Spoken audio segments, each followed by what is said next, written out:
ঠাকুর কোনো লোককে ত্যাগ করতে বলতেন না, কিন্তু তার মনকে এমন দিকে পরিচালিত করতেন যে সে স্বেচ্ছায় ত্যাগ করত।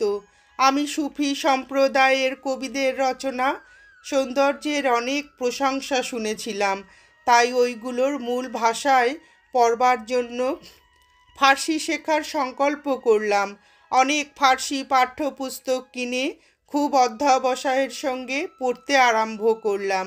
যখন দক্ষিণেশ্বরে যেতাম, প্রায় ঠাকুরের সেবা করার চেষ্টা না করে ঘরের এক কোণে গিয়ে বইগুলো নিয়ে বসতাম। একদিন তিনি আমাকে ডাকলেন, কিন্তু আমি শুনতে পেলাম না। তাকে দ্বিতীয়বার ডাকতে হলো। তার কাছে যেতে তিনি বললেন, তুই কি করছিলি? আমি বললাম। তিনি বললেন, যদি ফার্সি শিখতে গিয়ে নিজের কর্তব্য ভুলে যাস, তাহলে যেটুকু ভক্তি আছে সেটুকুও চলে যাবে। বেশি কথা নয়, কিন্তু ওইটুকুই যথেষ্ট ছিল।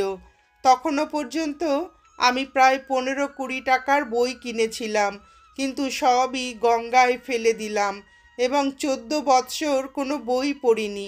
কেবল মাদ্রাজে আসার পর আবার পড়তে আরম্ভ করলাম, কারণ সেখানকার লোকেরা পাণ্ডিত্য দেখতে আগ্রহশীল।